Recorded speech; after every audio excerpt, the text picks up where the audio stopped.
1 minute till airtime. 1 minute till airtime.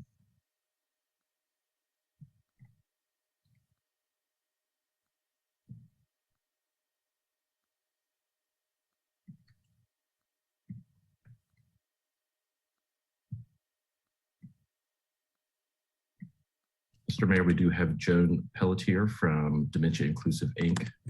to accept the proclamation tonight. Yes, we do.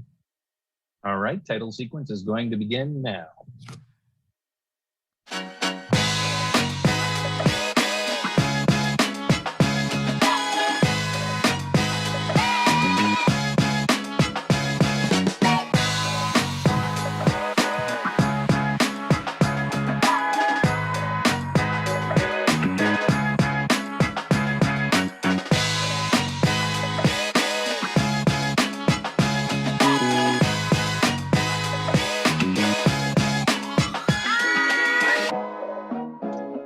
Begin show now.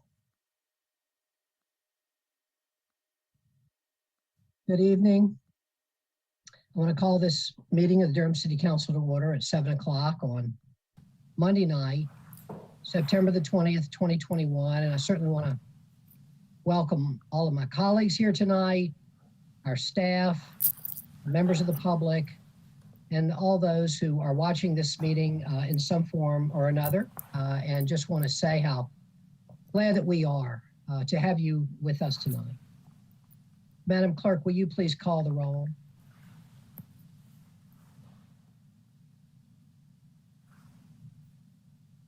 Mayor Schul?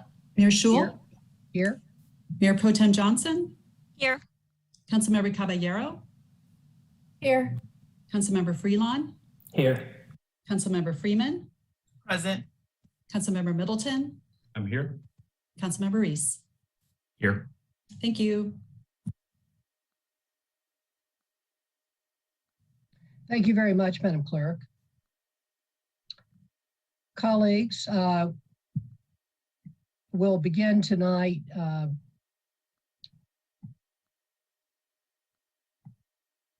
don't see a moment of silence on our agenda. I'm sorry, we do. We have it. Sorry.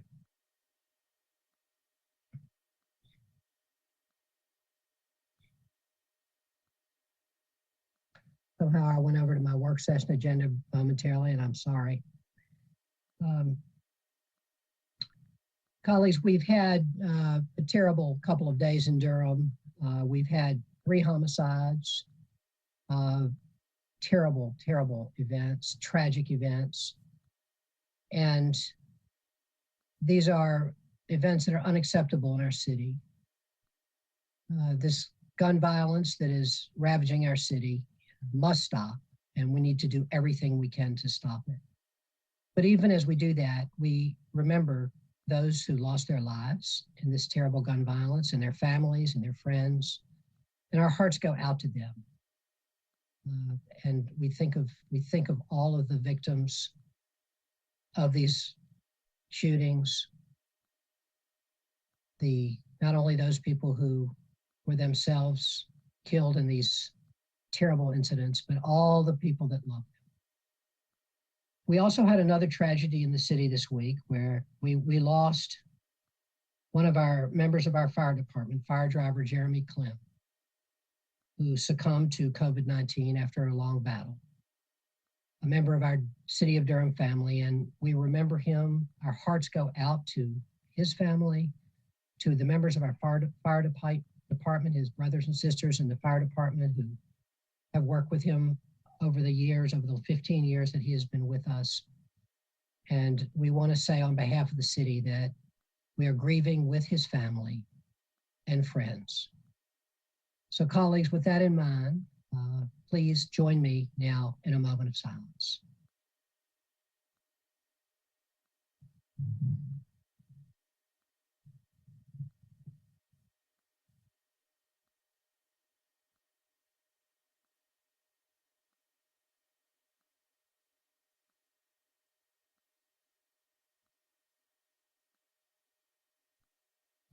Thank you.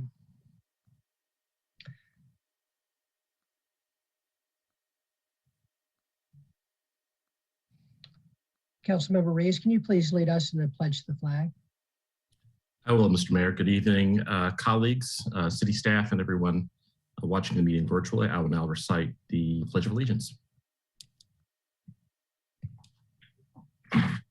I pledge allegiance to the flag of the United States of America and to the republic for which it stands, one nation under God, indivisible, with liberty and justice for all. Thank you very much, Councilmember. And because I got things a little out of order, we've already had the roll call. Thank you, Madam Clerk. And now we'll move to the ceremonial items. We have three great ceremonial items tonight. And for the first one, I'm going to ask Madam Clerk to make David Beischer, the president of the Fox Family Foundation, available to be heard. And I'm going to be presenting this first proclamation to the Fox Family Foundation, and then we will hear a few words from Mr. Beischer. This proclamation reads, whereas Fox Family Foundation was created in September 1991 by Dr. Francis Hill Fox and is celebrating 30 years of generous philanthropy. And whereas Dr. Fox was joined on the original board of the foundation by her children and other community leaders devoted to improving the quality of life in Durham and the surrounding area. And whereas Fox Family Foundation has, since its inception, contributed to the work of 73 Durham-based nonprofit programs and organizations across arts, community services, education, and health through grant awards totaling almost $7.4 million. And whereas Fox Family Foundation is dedicated to listening for and responding to shifts in the community, organizational priorities, and new opportunities.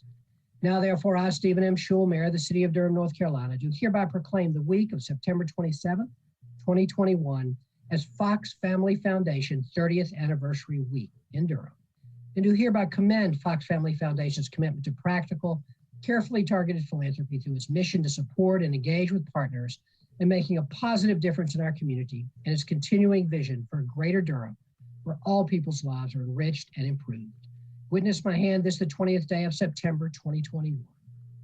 And I just want to add, before Mr. Beischer speaks, our gratitude to the Fox Family Foundation for all the amazing work they have done in Durham over the years. Mr. Beischer, your family's foundation has truly been an incredible partner to so many of our nonprofits and so many of the good causes in Durham that you all have supported. So thank you. Mr. Beischer, are you able to be heard now? Yes, thank you so much for that wonderful proclamation. And as president of the Fox Family Foundation, and on behalf of the foundation's board members and staff, I would like to thank the mayor and council members for your proclamation of Fox Family Foundation 30th Anniversary Week. Durham is fortunate to have such a vibrant nonprofit community, one that spans from critical support of vital needs for our most vulnerable community members to a very strong and creative visual and performing arts community, to wonderful museums and gathering places. Durham features so many worthy organizations. Since the inception of the foundation, over 3/4 of our total grant making has been provided to Durham nonprofits, with a large portion of those funds earmarked for operating support, as we have tried to be mindful of the operating challenges faced by all nonprofits. By your proclamation tonight, you are also honoring the important work of all of the diverse organizations we have supported for the last 3 decades. As we look to the future, the Fox Family Foundation intends to continue to learn with, to listen to, and to support our Triangle nonprofit community with a continued emphasis of support for Durham nonprofits, and look to encourage collaboration between organizations who are improving the quality of life in our greater Durham community. Thank you again for honoring the foundation this evening. Thank you so much, Mr. Beischer. We really appreciate you, and we appreciate the foundation, and we look forward to many more years of you all contributing in this wonderful way to our city. Thank you so much. Thank you. Colleagues, we'll now move to our second ceremonial item, which is Diaper Need Awareness Week proclamation. This proclamation will be presented by Councilmember Freelon, and it will be presented to Michelle Old, who is Executive Director of the Diaper Bank of North Carolina. I can't help but say that I remember when the Diaper Bank of North Carolina and visiting Michelle in a tiny room with a few diapers. Well, not quite a few, but not very many. And now they have become just an amazing powerhouse of supporting so many good, such a huge necessary need in our community. Councilmember Freelon. Yes, thank you, Mr. Mayor. Whereas diaper need, the condition of not having a sufficient supply of clean diapers to keep babies and toddlers clean, dry, and healthy can adversely affect the health and well-being of infants and their families.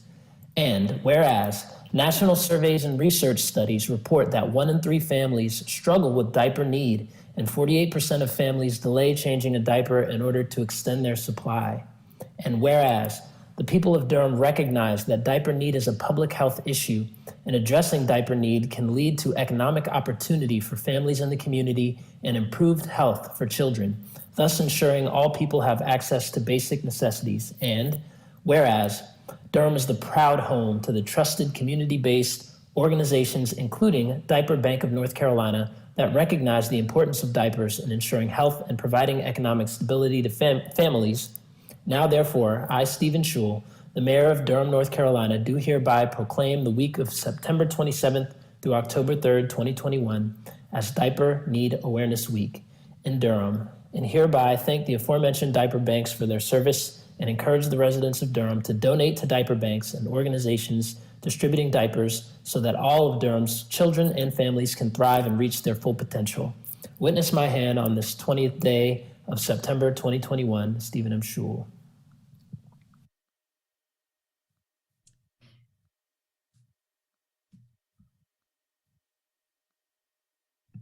Thank you, Councilmember. Ms. Auld, are you available to be heard? I am here. I'm sorry. I wasn't sure. Thank you so much for to you, Mayor, and council members for recognizing Diaper Need Awareness Week.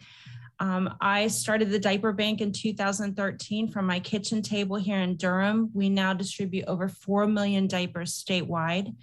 Durham gets our largest distribution. We distribute nearly 2 million diapers a year into Durham community, and we still are not fully meeting the need.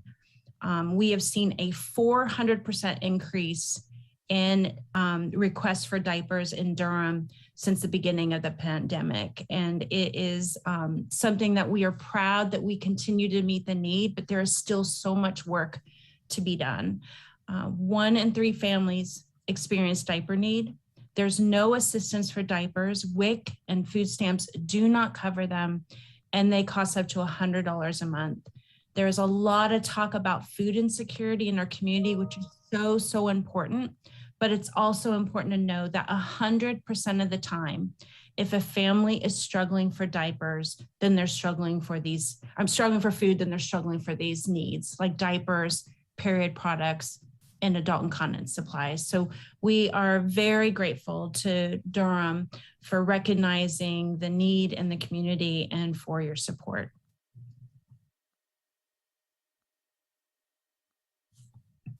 Ms. Auld, thank you so much. Thank you for the amazing work that you all do in our community. We are so grateful.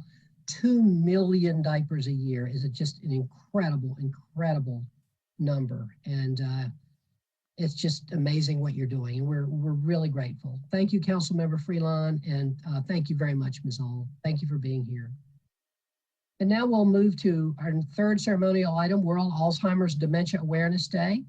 And this will be presented by Councilmember Freeman, and it will be presented to Joan Pelletier, who is here from Dementia Inclusive Durham, a board member of that organization. Councilmember. Thank you, Mr. Mayor. I just want to note that as a parent of twins, just how expensive those diapers can be. Just acknowledging that was 12 years ago, and I believe we spent about $40 a week. It can get quite expensive, and so I'm grateful for that previous proclamation. So moving forward, the proclamation, whereas September 21st is World Alzheimer's Day, World Alzheimer and Dementia Awareness Day. And whereas dementia is a syndrome in which there is deterioration in memory, thinking, behavior, and the ability to perform everyday activities. Alzheimer's is the most common cause of dementia. And whereas dementia is the 7th leading cause of death worldwide and 6th leading cause for North Carolina. And whereas there is no known treatment currently available to cure dementia or to alter its progressive course, care and support can be given to enhance the quality of life and the well-being of persons with dementia. And whereas the City of Durham supports the vision of a dementia-inclusive community where all persons with dementia are valued and fully supported in their pursuit of a quality of life and well-being. And whereas the City of Durham invites you to join in partnership, collaboration, and advocacy efforts to promote well-being, inclusion, and health equity for persons with dementia. Now, therefore, I, Stephen M. Schul, I'm sorry, we have a kitten issue here.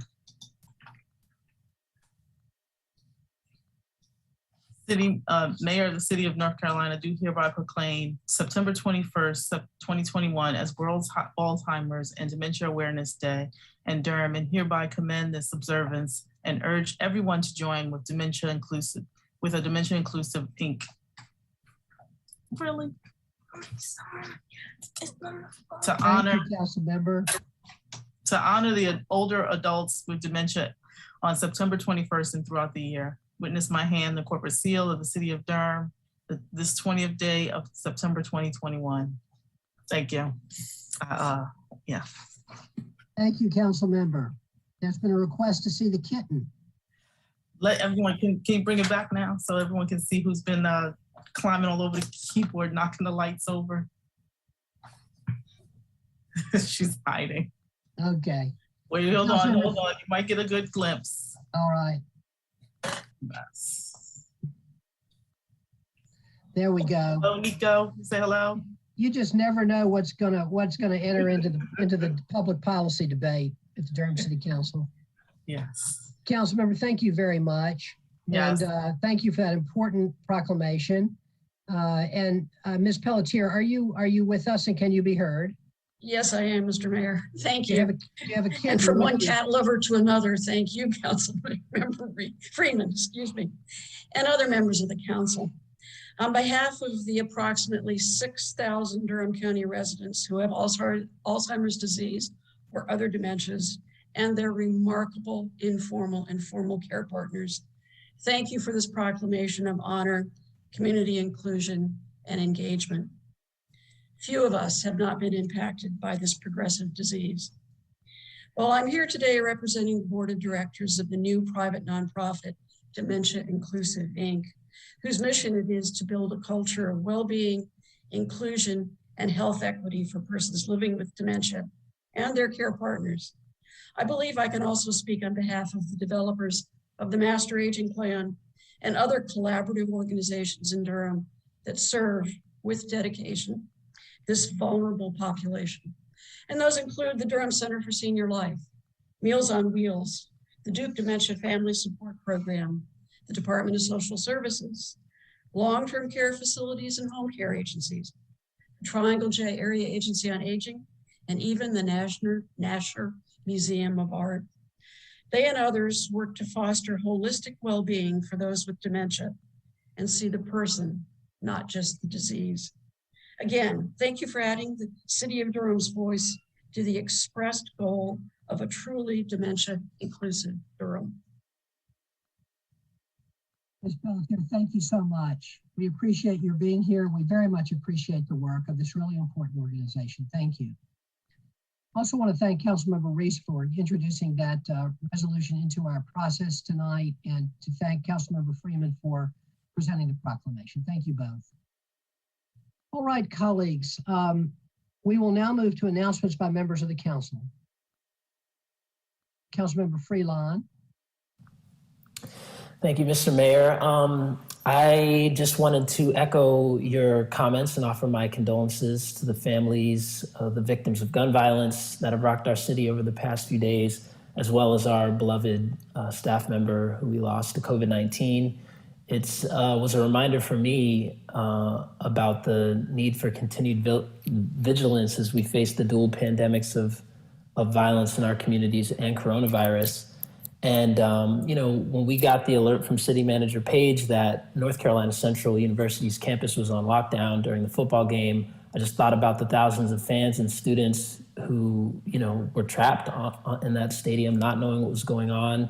And I looked up the two young men on Facebook, Shamori Brown and Tavis Rhodes. These were young kids. They were 18 and 21. And they were both Hillside kids, both wearing football jerseys themselves in their Facebook photos. And I know the Hillside community in particular has dealt with a lot of loss this year. You may remember earlier in April, we lost another Hillside student, Joshua Garner, to senseless gun violence. And these historic Black institutions, these are North Carolina Central, Hillside High School, you know, this is Black Durham. And these institutions have nurtured and educated and produced some of our nation's greatest artists and civil rights leaders, athletes, policymakers, and this loss to me feels incalculable. We've lost the next, you know, Polly Murray, the next Ernie Barnes, Shirley Caesar, Andre Leon Talley to these streets, to gun violence. And specifically, like, our Black boys are the ones being gunned down. So I just wanted to share with the community, as my colleagues already know, but just to share again that I'm working on a strategy for Black boys with the Office on Youth. It's been slow moving because it's a collaboration with the county, and interlocal collaboration can take time. It's been particularly frustrating on days like today when families are grieving and people in the community want answers. But I met this morning with, spoke to Laura Khalil and the other members of the Office on Youth, and we're moving forward with deliberate speed on putting a team together to develop that strategy for Black boys. And the other thing, I also met this morning, coincidentally, with the Back in the Black Coalition and city staff to get their guidance on our rubric for the American Rescue Plan Act funds.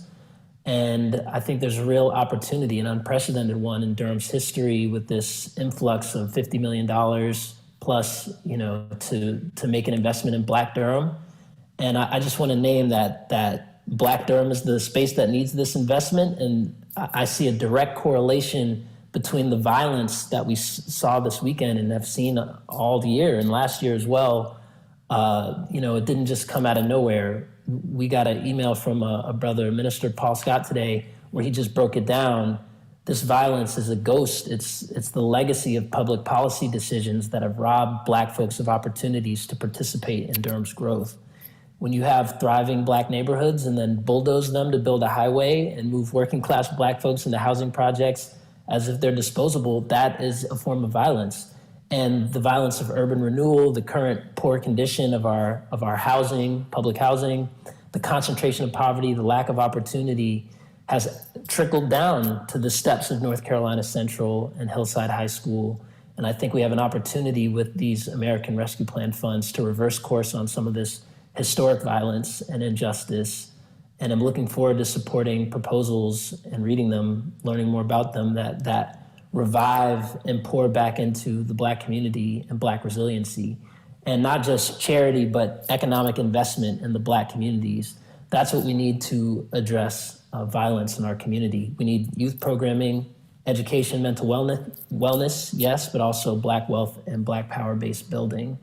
That doesn't just make our communities more safe, but it just makes Durham better and more vibrant.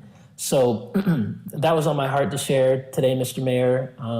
Thank you for your time. And yeah, that's all I got. Thank you so much. Other announcements? Councilmember Freeman. Thank you, Mr. Mayor, and thank you, Councilmember Freelon, for calling out that violence that has been shaping and deteriorating our community. I do want to also add my sincerest condolences to the families that lost their child, family member on Saturday night. And then I also want to just extend a heartfelt sigh and acknowledgement that all of those folks who were in the stadium experienced just what the children and the folks in the community right around the corner at McDougal Terrace experience each and every time that these shootings occur, and just acknowledge this is where we have to dig deep and figure out how to address it in a way that actually does something today and tomorrow. And I really look forward to having the conversation around what that looks like, acknowledging that we have had this conversation around racism being a public health crisis, and acknowledging that COVID and how the impact of all of this is tied together into the history, as Councilmember Freeland mentioned, to that public policy ghost. We have a chance to actually address this in a way that I think I'm almost ready to like speak to, but I really want to have an in-depth conversation with my colleagues around, because it's just my heart just continues to break. And I can tell you, I spent a lot of time crying on this one, because it's just too much. And consistently it is Black men. And so I appreciate Councilmember Freeland speaking to both initiatives that he's been working on. And I just know that we can do more. We can do more. And I know that my colleagues here are ready to do more. So I did want to note that early voting has started, and it is currently at the 5 library locations. And so I'd encourage you to check the county Board of Election website to get times and exact locations that are closest to you, and to verify whether you're registered or not. And I'm mindful that these are very interesting times. And I do want to say that I had a note that the part that really rises up for me is acknowledging just how much we have to pour into these conversations around more than just the gun violence, but the actual violence that's been occurring. And so I really want to hear from folks, and I'm just want to make a space for that. And so I want to encourage you to reach out and to say what it is that's on your heart, and to say what it is that you're thinking, because I think now's the time to really put that out into the ether. And I thank you. Thank you very much, Councilmember. Councilmember Middleton. Thank you, Mr. Mayor. Good evening, sir, and good evening, colleagues and friends and everyone watching. I too want to celebrate the wonderful ceremonial items we had this evening. Each of them were wonderful in their own right. I want to particularly thank my friend, Councilmember Reese, for offering the resolution for World Alzheimer and Dementia awareness. I heard it said not many families haven't been touched, and I couldn't help thinking about the long goodbye we said to my mom, who was so pivotal in me being where I am tonight, and then to have to become memory for her. And that's oftentimes what caretakers and families have to do. We must become collective memory for each other. And that's an act of love. So thank you so much for offering that. And thank you, Councilmember Freeman, for reading it. Really, really great ceremonial items tonight. Everything that Pierce, you said, brother, amen. Everything that you said, Councilmember Freeman, amen. Everything that you said, brother Mayor, amen. And to all of us, all my colleagues have from time to time, things that we've said about this issue. I affirm all of it. What a painful night. Had opportunity to send directly to families condolences, but I want to use this platform and perch to again send condolences to the families of those young men who were taken from us. The heartbeat of an entire city beats with them and for them tonight. I also want to send condolences and peace and power to brothers and sisters at North Carolina Central University and Dr. Akinleye, who I know is leading the very challenging times. Historically, Black colleges and universities are sacred places, not only for the development of our intelligence, but a feeling of dignity and safety as well. I'm a product of an HBCU. My love for politics and history, my love for organizing, my love for encyclopedic reading was fostered on an HBCU campus. It was sacred ground, but it wasn't just the intellectual pursuit. It was a feeling of safety, literally of sanctuary, almost an impenetrable kind of vibranium type shell around that place that kept you safe. And it was violated. It was violated last night while folk were at a football game. And we know that this, I think, underscores that there is no neighborhood, there is no zip code, There is no place in our city that is exempt from this problem. And I couldn't help but think that this is happening, and Pierce, you said it, primarily the young Black men, and we know our brown brothers and sisters are dealing with a lot of the same issues. And we're still making lists. The city is still being heralded as one of the best places to be. And that's stark to me, because what it says to me is that we can get along while this is still going on. We have figured out an equation. We have figured out a recipe to still be the second best place to live in the city while our children are jumping in bathtubs at night, while Black men are being killed in the street. We figured out a dual path. I used to be afraid, as I've said, that one narrative would overtake the other. Now I'm thinking that we're training ourselves to keep pamphlet Durham alive, while less than 2 miles from our city center, this stuff is going on. I'm fearful that we will train ourselves to be desensitized to this, to just think of it as part of a normal course of life for a certain segment of our city, for a certain segment of our population. And I am saying with everything that is in me, this will overtake all of us at some point. This will visit all of us at some point, God forbid, in our neighborhood, in every zip code, if we don't tackle it and address it as a state of emergency that it is.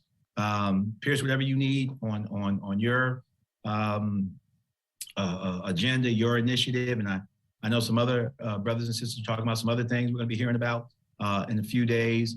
But this is City Hall. We're the government. We are the elected representatives of the city.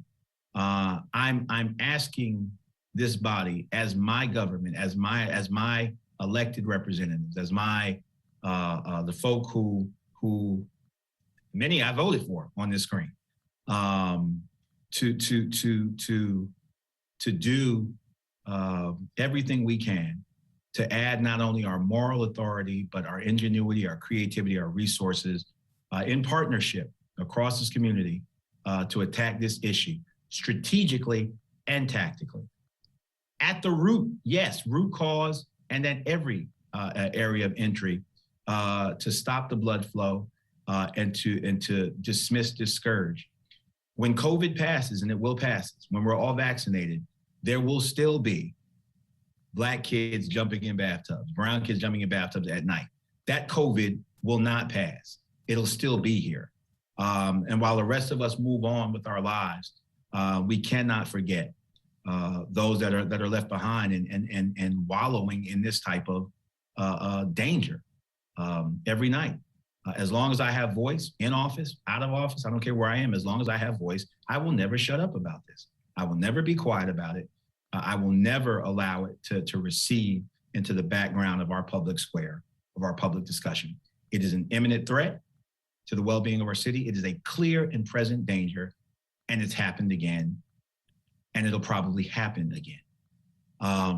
So my condolences to the family, my heartfelt support to the people of North Carolina Central University and to people of every neighborhood, whatever we can do as a government. I hope you will unapologetically and ask for it, and I hope that we will boldly face it and do everything within our power to save our children's lives.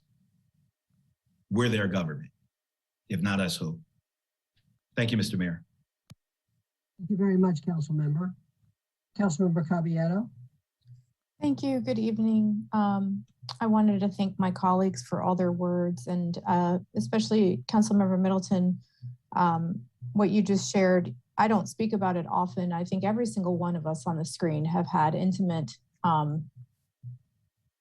we have all been in harm's way of gun violence. I don't think you can actually be a resident of this country without it. Last week, Jordan was put on lockdown on Friday because a student had threatened to come to school and shoot it up. That is the fourth, if I'm not mistaken, attempted. We had two, one in New Hanover and Forsyth County. And then we had a close threat here at home. And that is unfortunately what we've decided to do about gun violence in this country. It is painful. It is sad. And I'm committed to doing everything possible, but it is extremely frustrating to be in this seat knowing we do actually have tools and resources that other countries have implemented that we do not implement in this country, which is to actually pass comprehensive gun reform. I want to commend our response to the shooting. The Durham PD was there quickly. They worked quickly with Central. And I'm sure that the students on Saturday evening were terrified as well as the spectators. It's very hard to be an elected leader and to know that so many folks are facing such imminent threat. So thank you so much to all my colleagues for your words. I do also want to acknowledge that Hispanic Heritage Month began last week on September 15th. The reason we celebrate from September 15th to October 15th is because the Fiestas Patrias of several Latin American countries fall, including Chile, which is the country I was born in. And so there was reason to celebrate and then also reason for a lot of grief tonight. Thank you. Thank you very much, Councilmember. Councilmember Reese. Thank you, Mr. Mayor. I want to thank all my colleagues who've spoken tonight, who've given voice to a lot of the frustration that many of us feel right now. And I hope that all of us can continue to work together to find new, innovative ways to make a difference in the scourge of gun violence. I wanted to talk about two other things tonight. First of all, there are municipal elections happening right now, and turnout is low. Folks need to get out and vote. I want to give y'all the information about where to go to vote during the primary, which is this month and the beginning of next month, Monday through Friday.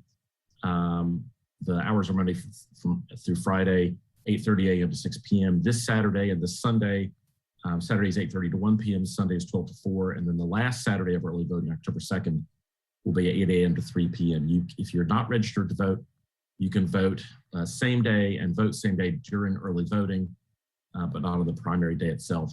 As I believe Councilmember Freeman mentioned, there are 4 of our local libraries, North Regional, East Regional, South Regional, and the main library downtown, beautiful new building, by the way. And of course, the North Carolina Central Turnwall building are all early voting locations. Please get out and vote. These elections are hugely important to the future of our city. I hope folks will do that. The other thing I wanted to mention is to thank Councilmember Freeman for reading the proclamation about Alzheimer's and dementia awareness. This is an issue like Councilmember Middleton. I think many of us have had some encounters with dementia and Alzheimer's. About 4 or 5 years ago, my grandmother was living at home alone in a trailer park in Winston-Salem and had to have some minor eye surgery. And when we brought her to Durham to help care for her after that surgery, we began to understand how quickly dementia had already begun to overtake her. She stayed with us for a number of months until we could find a good place for her, a memory care facility in Bend, Oregon, near where my mother lives, and was able to visit her there a number of times in the intervening years. Unfortunately, she passed away last month directly as a result of the complications from her dementia. But fortunately, thanks to the kindness of my colleagues, you were willing to grant me an excused absence so I could fly out to Oregon on very short notice and be there with her when she passed. All of which is to say that all of us are either have been or are going to be touched by dementia and or Alzheimer's. It is an issue that we're all going to have to grapple with in one form or another. And it's an area of scientific research that is woefully undeveloped right now. There are no treatments for dementia. There are only palliative care options and trying to make folks comfortable. And I hope that together as a community, we can change that. That's why I serve as vice chair of Dementia Inclusive Incorporated, the board that Ms. Pelletier also serves on and represented tonight. We're going to be working on this, and I hope we can count on your support. That's all I wanted to say, Mr. Mayor. Look forward to the rest of the meeting. Thank you. Thank you very much, Council Member. Any further announcements, Mayor Pro Tem? Thank you, Mr. Mayor. Just wanted to echo the condolences of my colleagues to the families who have been impacted by gun violence in Durham recently, and also to the family of the firefighter who we lost to COVID-19. And I just wanted to give a special recognition to Councilmember Freelon for the work that that he's been doing with the Office on Youth, and also with the We Are the Ones Fund. Pierce hasn't been on council for that long, unfortunately, won't be here with us for much longer, but the work that he has done, particularly on this issue of gun violence, has been really impactful. And I just wanted to appreciate your work and how willing you've been to really jump in and make a difference in the time that you've been here. And I think it's going to have a lasting impact on our ability to impact the situation in Durham and to help people and save and change people's lives. So thank you. And thank you everyone for your words tonight. Thank you very much, Council Member. And I definitely second that. And I really am glad that you offered that appreciation. All right, colleagues, any further announcements? I think that about does it. We'll now move to priority items, and we'll first ask if there are any priority items by the city manager. Good evening, Mr. Mayor, Madam Mayor Pro Tem, and members of the Durham City Council. I do have 2 priority items for you this evening. Agenda item number 7, the American Rescue Plan Act, ARPA, pursuant to Council's request, attachment number 4 has been added. And agenda item number 27, which is Stormwater Infrastructure Repairs, SD-2021-04, pursuant to Council's request, attachment number 3 was updated and attachments 4 and 5 were added. That is all I have. Thank you very much, Madam Manager. We'll now move to our city attorney. Madam Attorney, any priority items tonight? Good evening, Mr. Mayor, Madam Mayor Pro Tem, and members of the Durham City Council. It's good to see you all this evening. The City Attorney's Office has no priority items tonight. Thank you very much, Madam Attorney. Thank you. Madam Clerk, any items tonight? Good evening, Mr. Mayor, Madam Mayor Pro Tem, and City Council members. The City Clerk's Office has no items this evening. Thank you very much. Thank you very much, Madam Clerk.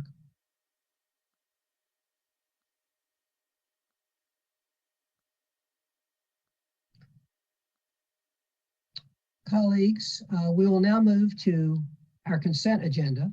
The consent agenda can be approved by a single vote of the council. It consists of items that the council has previously worked on at previous work sessions.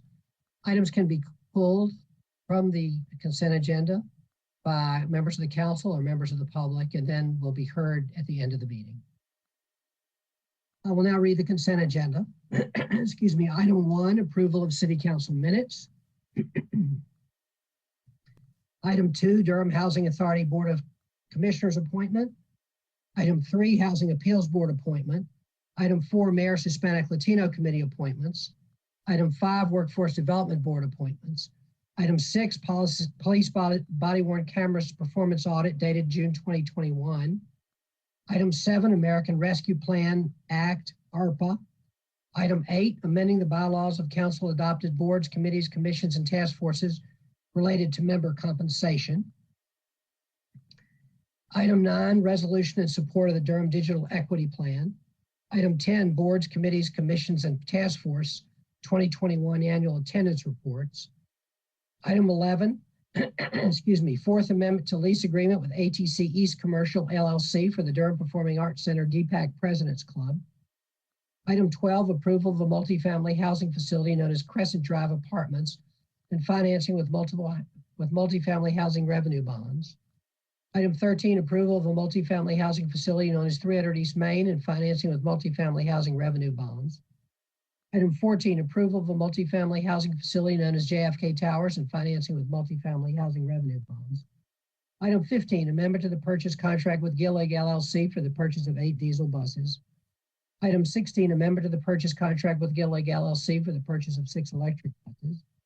Item 17, amendment 1 to the professional engineering services contract with CDM Smith Inc. for the miscellaneous water and sewer rehabilitation project, phase 1. Item 18, amendment 1 to the professional engineering services contract with CJS Conveyance PLLC for the West Main Street and North Elizabeth Street waterline replacement projects.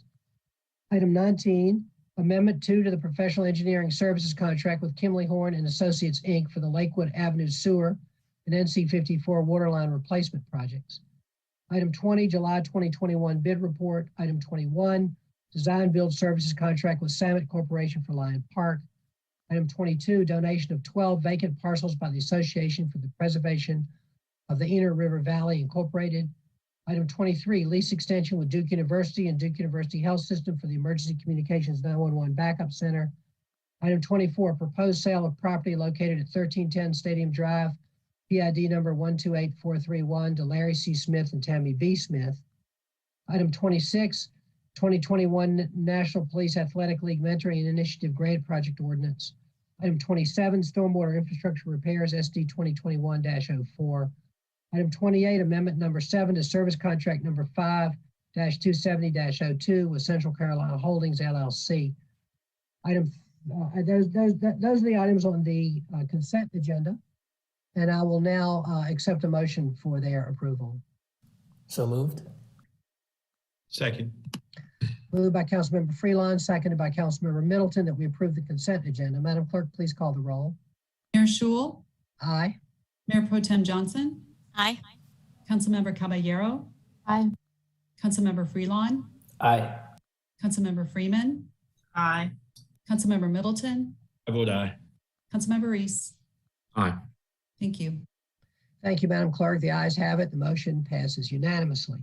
We'll now move to the general business agenda, public hearings. And the first agenda item is item 32, zoning map change 1908 Cedar Street. And we'll now hear the report from staff. Great. Good evening, Mayor Schul, Madam Mayor Pro Tem Johnson, and honorable council members. I'm Alexander Cahill with the Planning Department, and I'm happy to be here with you tonight.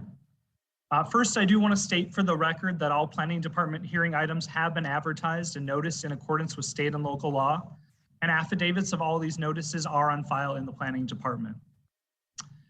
Planning received an application from Eric Lewis, a private property owner and local resident, who proposes to change the zoning designation of one parcel of land that they own totaling 0.855 acres and located at 1908 Cedar Street.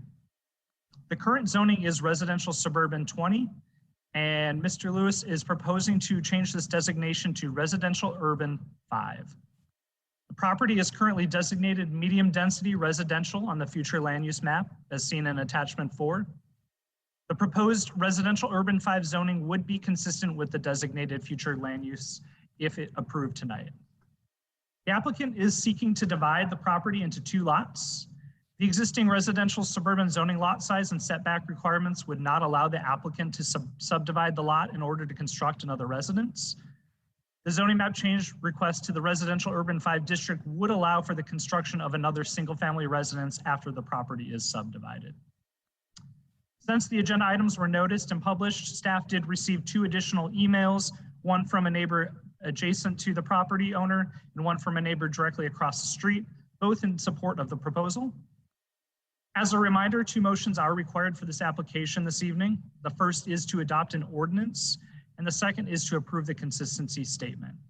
Thank you for your time this evening. Staff and the applicant are both available for questions tonight. Thank you very much, Mr. Cahill. Colleagues, you have heard the report from staff. I'm now declare this public hearing open. And before I ask for questions for staff, Mr. Cahill, could you come on the screen for a moment? Most definitely. Thank you. Mr. Cahill, just I think the staff should give a little thought to whether or not you report to us that you've received emails from individuals about a case. I'm not sure that is the wisest course of action. You might have received emails. We receive all kinds of emails, as do you. I think it might be better to encourage those folks to send those emails to us council members. We get a lot of emails. I don't know that it's the wisest course of action to give 2 emails that you've received from neighbors undue weight by citing them. So I'll just ask that you and the staff give that some thought. Noted. Thank you. Yeah. Colleagues, any questions for staff at this time? Councilmember Reese. Thank you, Mr. Mayor. Andrew, can you come back for a second?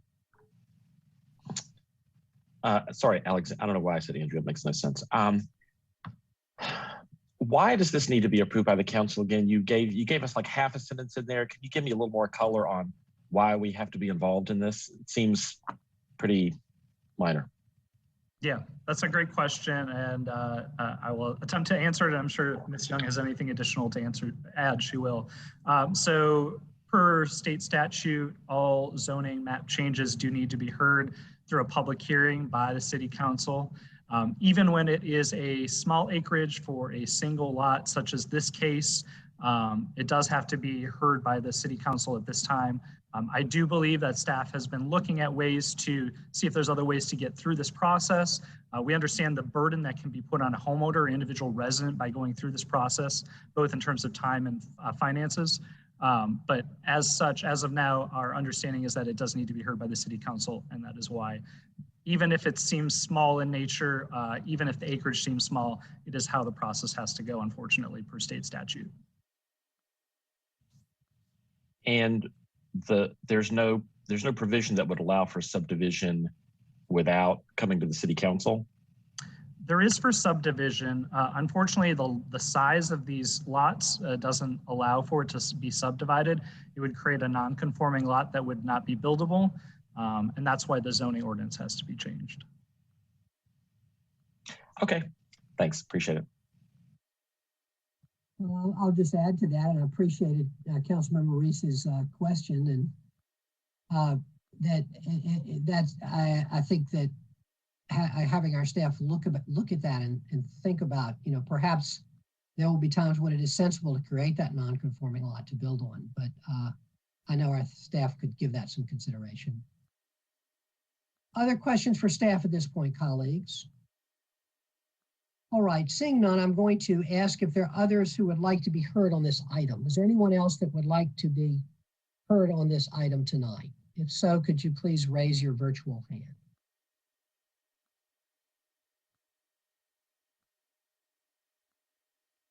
I see that Mr. Eric Lewis would like to be heard. Mr. Lewis, welcome. Before I get to you, Mr. Lewis, is there anyone else that would like to be heard on this item? Could you please raise your virtual hand? All right, Mr. Lewis, looks like you're it. Okay. Can your comments be held to 3 minutes? Yep, definitely. I can probably save you a little time as well. So again, thank you really just for hearing.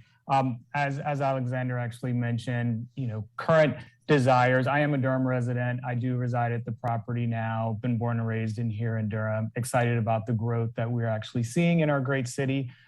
With that, again, have a rather large single dwelling lot that I am looking to provide additional housing in the downtown Durham area, which would, again, I think the important part here is still conform with those surrounding areas. So just very quickly, my current home resides and faces Cedar Street. Be no actual changes there. I do have street frontage on Kent as well. That's where I'd be looking to actually add an additional home, as Alexander actually mentioned.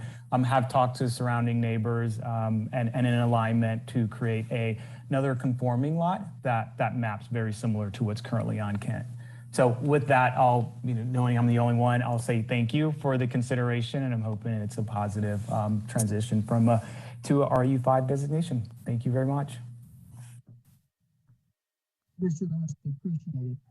Let me say, in terms of what I said earlier about the emails, if Mr. Lewis wanted to present them. Hey, Steve. Yeah. We can't hear you that well. I'm sorry, how about now? That's a little better. It right. sounds a little bit like you're underwater. Okay, not good. But when you're closer, it's better. I'll try to get closer. Thank you for telling me that. Nathan had told me that was a problem earlier, and I apologize. I'll try to speak louder. How about now? Is that pretty good? Yeah, my apologies. I'll just say, again, in terms of what I said earlier about the emails, if Mr. Lewis wanted to let us know that emails had come in support, or if those people wanted to email us themselves, or if the planning department wanted to send us emails, that all the emails that they had received on this item, I would feel comfortable, just not privileging certain emails that come in. Those are my thoughts. Okay, colleagues, any other questions, comments, or on this item? If not, I'm going to declare this public hearing closed, and the matter is now back before the council. I'll accept a motion to adopt an ordinance amending the UDO by taking Mr. Mayor, the clerk is seeking recognition, I think. Madam Clerk, sorry.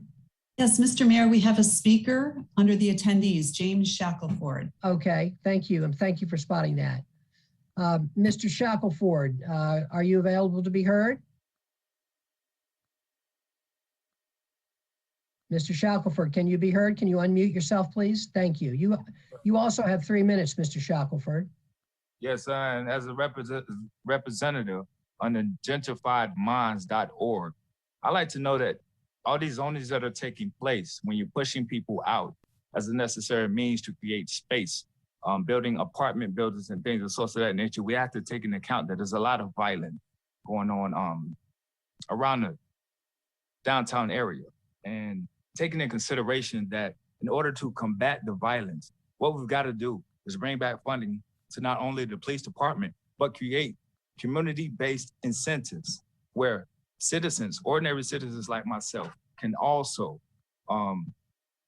promote more safety as a safety net, and not only to save lives, but innocent lives. If you're gonna build up in downtown Durham, you most definitely wanna create a sense of security for outside investors that wanna come in and invest in downtown Durham. In actuality, this is a growing city, but what's also growing is the amount of violence that is taking place. And with all the necessary and essential means, in order to combat that safety, we have to enact an ordinance where ordinary citizens like myself can set up community-based programs for victims of violence, parents of victimized kids who have lost their lives in the senseless acts of violence. So that being stated, why don't we, as public servants, so-called public servants, give these people rewards and incentives, gift cards for group interactions, patrolling the neighborhoods, mandatory dog sniff searches down at-risk areas. Why don't we do that? Why don't we set up a curfew during the week and on the weekends, have that open and place roadblocks on major streets? I just had a cousin that lost their life in an act of violence. And this grieves me, it sadly grieves me. And not only am I a Durham resident and been born here and raised all my life, I've seen the growth that is going on, but what's also growing is the violence and the amount of guns. There have been 279 guns stolen from cars. And if any of you on the city council, and you, Mr. Mayor, Mr. Shore, if you put yourself in the shoes of the public servants or the public eye, you will also see, if you put yourself in our shoes, why this is taking place. And I appreciate you guys for hearing what I had to say, and I hope this most definitely ring bells and open your ears to what needs to be done. I hope this creates a sense of solutions for you guys. I was just trying to share something so I could just help you guys, but it's a war going on outside that no person's safe from. And in order to most definitely stop this senseless violence, so we've all got to come together, and all minds are essential. Thank you. Thank you, Mr. Shackelford. We really appreciate your comments, and I want to just offer my condolences to you for the loss in your family. I know that's a terrible thing, and we very much appreciate you being with us tonight and offering those comments. We have one more person who now wants to be heard on this item, Ms. Brenda Pollard. Madam Clerk, could you make Ms. Pollard available to be heard, please? Ms. Pollard, welcome, and you also have 3 minutes. Can you hear me, Mr. Mayor? Yes, we can, Ms. Pollard. Okay, I just wanted to address the item that Mr. Lewis was talking about. I have lived in the neighborhood for 36 years, and it's a great city we live in, Mr. Lewis has made and inquired and talked to every neighbor that he could and community leaders and done a lot of research on what he would like to do in his property. I support that and wanted to encourage you to consider his proposal because he's an excellent neighbor and his family. And just thank you for the opportunity to address the city council and the honor and privilege to do so as a citizen of Durham. And thank y'all for what y'all do and your leadership in listening at this public hearing. But Mr. Lewis and his family have been wonderful neighbors, and we hope that agenda item will move forward. Thank you. Ms. Pollard, thank you so much for being with us tonight. And thank you for your comments. All right, is there anyone else that would like to be heard? All right, seeing none then, I will again declare the public hearing closed. The matter is now before the council. The first motion we would need to adopt would be to adopt an ordinance amending the UDO by taking property out of the residential suburban 20 RS20 district and establishing the same as residential urban 5 RU5 district. So moved. So moved. Moved by Councilmember Reese, seconded by Mayor Pro Tem Johnson. Madam Clerk, please call the roll. Mayor Schul. Aye. Mayor Pro Tem Johnson. Aye. Councilmember Caballero. Aye. Councilmember Freelon. Aye. Councilmember Freeman. Aye.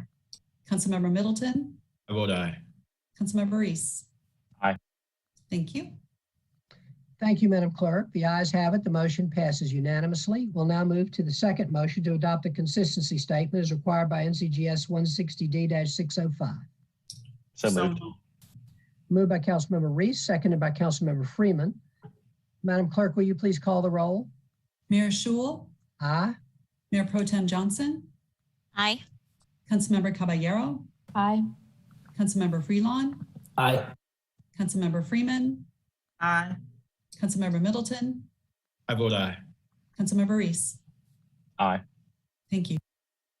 Thank you, Madam Clerk. The ayes have it. The motion passes unanimously. Mr. Lewis, thank you, and thanks for the others who were here tonight. We appreciate you. Mr. Lewis, we're looking forward to you doing something on that property that's really good for the city of Durham. And I think I think we all agree, as our planning commissioners did, that this is kind of infill is very good for our city. All right, colleagues, we'll now move to the second public hearing item. Item 33, zoning map change 2301 South Miami Boulevard. And first we'll hear the report from staff. Hey, good evening again, Mayor Schul, Madam Mayor Pro Tem Johnson, honorable council members. Alexander Cahill here with Planning Department. Planning received an application from Mark Kukendall of Good Work Architects, PLLC, who proposes to change the zoning designation of 2 parcels of land totaling around 0.9 acres and located at 2301 South Miami Boulevard. The current zoning is commercial neighborhood. The applicant proposes to change this designation to commercial general with a text-only development plan. The existing use, motor vehicle sales and service, is a non-conforming use in the current commercial neighborhood district, but would be permitted subject to limitations in the proposed commercial general rezoning. The property is currently designated commercial on the future land use map, as seen in attachment 4. The proposed commercial general zoning is consistent with the designated future land use. The zoning request without a text-only development plan was heard by the Planning Commission on February 9th, 2021, where the commission failed to recommend approval by a vote of 6-7. Subsequent to the Planning Commission hearing on February 9th, the applicant resubmitted this proposal as a text-only development plan that rezones to commercial general and limits the site to the existing use only. As the council doesn't see a lot of text-only development plans, staff wanted to quickly run through what a text-only development plan is. A text-only development plan per the UDO limits applications that proffer commitments that specify, limit, or prohibit uses within a zoning district that's requested. This text-only development plan limits the use to the existing auto sales and service use and allows for the expansion of the existing footprint of the site. The rezoning would bring the existing use into conformance with UDO standards while allowing the business to expand its operations. The language for the text-only development plan may be found in both the zoning ordinance, which is seen in attachment 11, or in attachment 7, which is the text-only development plan application. As a reminder, there are 2 modes What's required for this application as well this evening. The first is to adopt the zoning ordinance, and the second is to approve the consistency statement. Thank you for this time. Both the staff and the applicant team are available this evening for questions. Thank you very much, Mr. Cahill. Colleagues, you have heard the report from staff. I'm now declare this public hearing open. And first, I'm going to ask if there are any questions for staff by members of the council. Can you hear me okay, guys? Better? Okay. Any questions for staff at this point? Councilmember Middleton. Thank you, Mr. Mayor, and thank you, Alexander. Good evening. Keeping you busy tonight. Just so I'm clear, so expansion within the existing footprint means you can do what you're already doing at a larger scale. You just can't do something different than what you're already doing. So you can't sell ice cream in addition to servicing vehicles. Is that correct? But you can do what you're doing at a larger scale. That's correct. Yes. They wouldn't be able to change the use anything other than the auto vehicle sales and service. Right. But it can get bigger within the footprint. Bigger. Gotcha. Correct. All right. Thank you. That's it, Mr. Mayor. Thank you, sir. Thank you, Council Member. Other questions at this point for Mr. Cahill?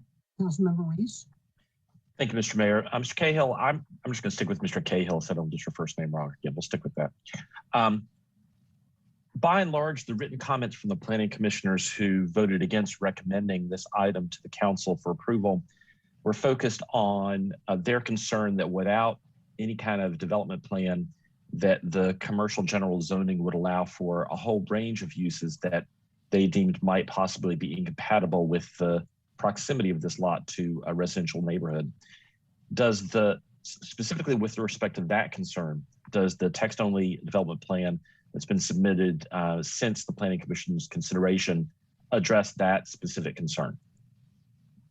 That's a great question. Thank you for asking it, Mr. Councilmember Reese. We believe, to the best intent of what the Planning Commission was requesting, it addresses that concern by limiting to just one use, and as you said, instead of the whole range of possible uses that could go under commercial general. That's exactly what I wanted to hear from you. Thank you, Mr. Cahill. Thank you, Mr. Mayor. That's all I have. Thank you, Councilmember. Any further questions for Mr. Cahill, colleagues, at this point? All right, thank you. If not, then we'll hear from members of the public who would like to be heard on this item. I see a couple of people's names listed by this item. Mr. Mark Kuykendall, Mr. I bet you $1 million I got your name wrong, and Mr. Rusty Long. And I apologize. I expect I have Mr. Rusty Long's name right, but I'm not sure about the other one. Mr. Kuykendall, if you could let me know how much time, are you and Mr. Long both members of the development team together? Yes, sir. All right. How long do you think you all will need for your presentation? It's pretty short and sweet. All right. Should be no more than a minute or two. Okay. Well, that is short and sweet. All right. And you could maybe tell me how to pronounce your name. Yes, it's Kuykendall. Kuykendall. My apologies. Okay. Mr. Kuykendall, please go ahead. Sure. So thank you, Mr. Mayor and staff and members of the council. Speaking to you this evening on behalf of our client, Alex Memworke, who was unable to be here this evening. Mr. Cahill put it pretty plainly that we're requesting the zoning change in order to be able to expand the existing use on the site and bring the current use under compliance with zoning and the UDO.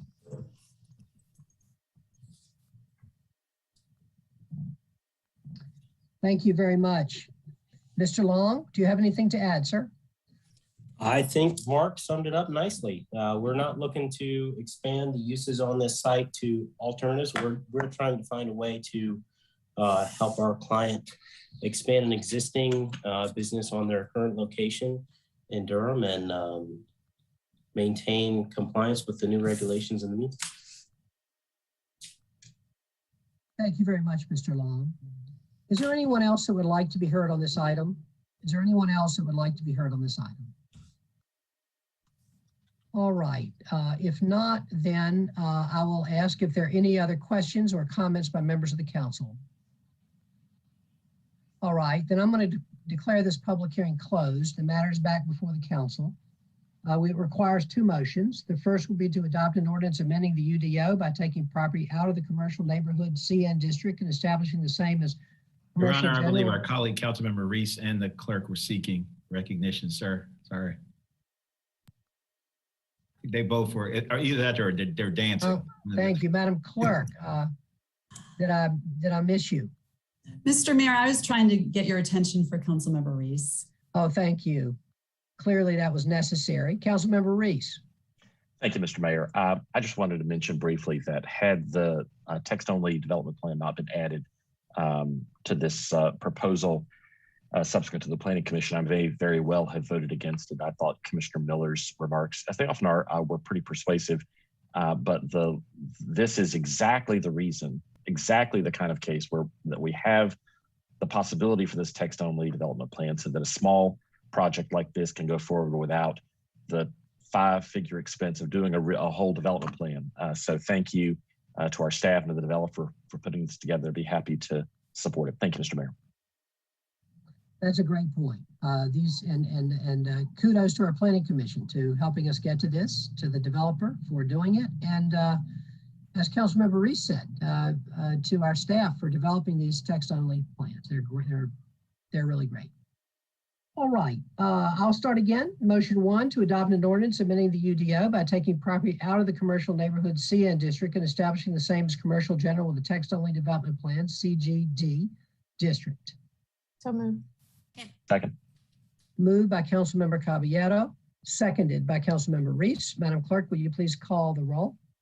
Mayor Schewel? Aye. Mayor Pro Tem Johnson? Aye. Councilmember Caballero? Aye.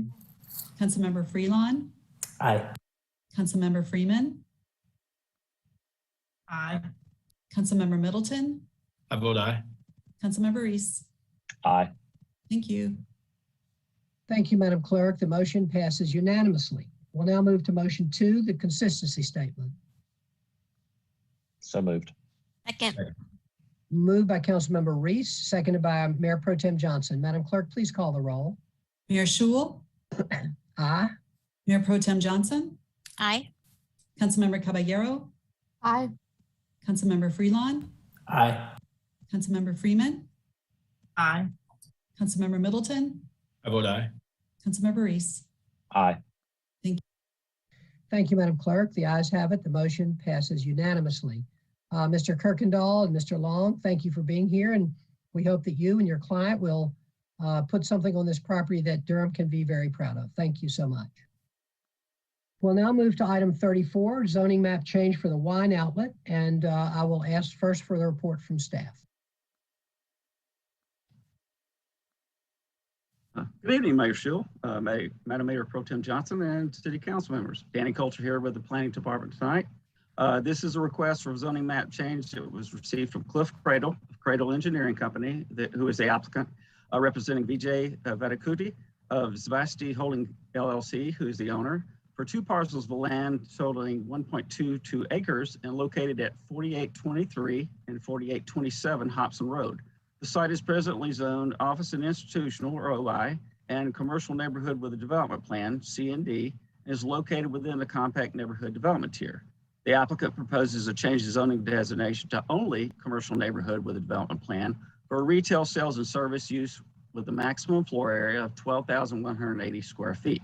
The properties are currently designated commercial in the compact neighborhood development tier on the future land use map or flume seen in attachment 4, and the proposed zoning is consistent with the designated future land use. The Planning Commission voted unanimously 12-0 at their July 13th, 2021 meeting to recommend approval of this request. There are 2 motions required to approve the zoning map change item. Motion 1 would be to adopt an ordinance amending the Unified Development Ordinance, by taking the property out of the office, institutional, and commercial development, commercial neighborhood with a development plan districts, and establishing the same as a commercial neighborhood with a development plan district. And the motion 2 would be to adopt a consistency statement as required by NCGS 160D-605. Staff determines that this request is consistent with the comprehensive plan, including the future land use map, is in the public interest, and is consistent with other adopted ordinances and plans. Staff has made this determination based on the limited impacts this proposed zoning map change would have on the existing infrastructure and the positive economic benefit created for the intersection, bringing jobs and investment in the area. Thank you very much, and staff and the applicant team are available for any questions. Thank you very much, Mr. Cultra. Colleagues, you've heard the report from staff. I'm now going to declare this public hearing open. And I'll first ask if there are any questions for Mr. Cultra by members of the council. All right, seeing none, is there anyone that would like to be heard on this item? I see Mr. Cliff Creedle. Mr. Creedle, would you like to be heard? Yes. Go ahead, sir. All right. Thank you, Mr. Mayor, and thank you for everybody taking a look at this tonight, the council and also Miss Mayor Pro Tem. I really appreciate this. This has been going on, or this has been a project that we've been working on for quite some time with the planning department and also NCDOT. So we're really looking forward to get this building up and running again, get it more in line with what's currently out on this intersection. And I'll go ahead and tell you, this building was out there by itself when we first started this project, and now it feels like it's in town. So I am the engineer, and I worked on this from the beginning. So I am here for any questions, but we're really excited about getting this project up and moving. Thank you very much. Mr. Creedle, thank you very much for being with us today. We really appreciate it. All right, colleagues, I'm now going to ask if there are any more comments or questions. I see Councilmember Reese. Thank you, Mr. Mayor. Mr. Creedle, thank you for joining us. Can I ask you what the ingress and egress plan is for this project? Making sure I was unmuted there. Yes, sir. This is, that's a good question. By the looks of the plan when it was submitted, it looks like it's a one-lane road through there, of which it would have both ingress and egress onto Hobson Road. Since then, DOT and the project next door have started the expansion of this road to its 5-lane standard template, which is similar to the other side of South Miami. So road improvements are underway, and that was part of one of the reasons we gave went ahead with the right-of-way dedication.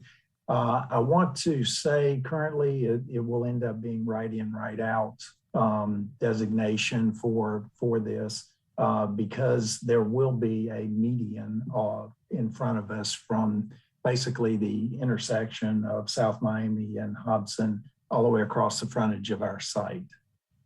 But Thank you. That's why I was asking. Yeah, because right now that left on the development plan, the entrance to the left, the median stops right before there, and I was wondering if that was going to stay there, but you're telling me that NCDOT is expanding this roadway to extend the median further, so you're only going to have right in, right out? Yes, sir. Yes, sir. That is what's taking place. And yeah, it was kind of a dangerous area, and I can tell you in low traffic, we would very much like to be able to take that left, but I've seen people take the left during high traffic, and that is highly dangerous, especially since it'll be 4 lanes now. We would like it some option in the future when people are leaving much later at night to be able to take the left out, but that's going to be a DOT decision. And right now, today, the current plan is everything will end up being right in, right out. Yes, sir. Great. Well, I can tell you that I was there in a low traffic situation earlier this week, and that left turn is definitely not a good idea. So glad to hear that. We'll also tell you that when I got out there, this is one of the many times I asked myself the question, am I still in the city of Durham right now? And sure enough, I was. It's that part of Durham that is growing on the other side of RTP. So good times. Anyway, thank you for answering the question. Happy to support the item. Thank you, Mr. Mayor. Councilman Reese, this is Danny Coulter again too, and can I speak to that as well? That was one of the text commitments that NCDOT required that as well. When those road improvements were made, they also required that will be a right in and right out only on the development plan. Thank you, Mr. Coulter. Thank you, Mr. Mayor. Thank you, Council Member. Thank you, Mr. Creedle and Mr. Coulter. Colleagues, any other questions or comments? I'll just add, and I should have said this with the first item. I want to again thank the planning staff that for those items that have come to us since the introduction of the public interest statement. I've really appreciated seeing those statements and very, very glad to have them. All right, colleagues, I'm now going to declare this public hearing closed. The matter is back before the council. The first item would be to adopt an ordinance amending the UDO by taking property out of office and institutional OI and commercial neighborhood with a development plan, CND districts, and establishing the same as the commercial neighborhood with a development plan, CND district. So moved. Moved by Councilmember Freeman, seconded by Councilmember Reese. Madam Clerk, will you please call the roll? Mayor Schul? Aye. Mayor Pro Tem Johnson? Aye. Councilmember Caballero? Aye. Councilmember Freelon? Aye. Councilmember Freeman? Aye. Councilmember Middleton? I vote aye. Councilmember Reese? Aye. Thank you. Thank you, Madam Clerk. The ayes have it. The motion passes unanimously. And now we'll move to the consistency statement. Is there a motion to approve the consistency statement? So moved. Second. Moved by Councilmember Reese, seconded by Councilmember Freeman, that we approve the consistency statement. Madam Clerk, please call the roll. Mayor Schul? Aye. Mayor Pro Tem Johnson? Aye. Councilmember Caballero, excuse me. Aye. Councilmember Freelon? Aye. Councilmember Freeman? Aye. Councilmember Middleton? I vote aye. Councilmember Reese? Aye. Thank you.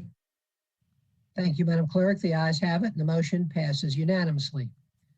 Colleagues, yep, we did it.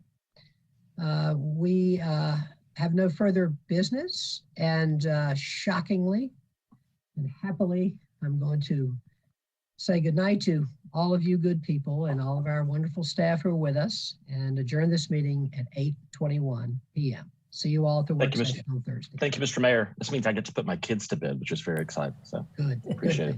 Good night. Good night, y'all. Good night, everybody. Take care. Thank you.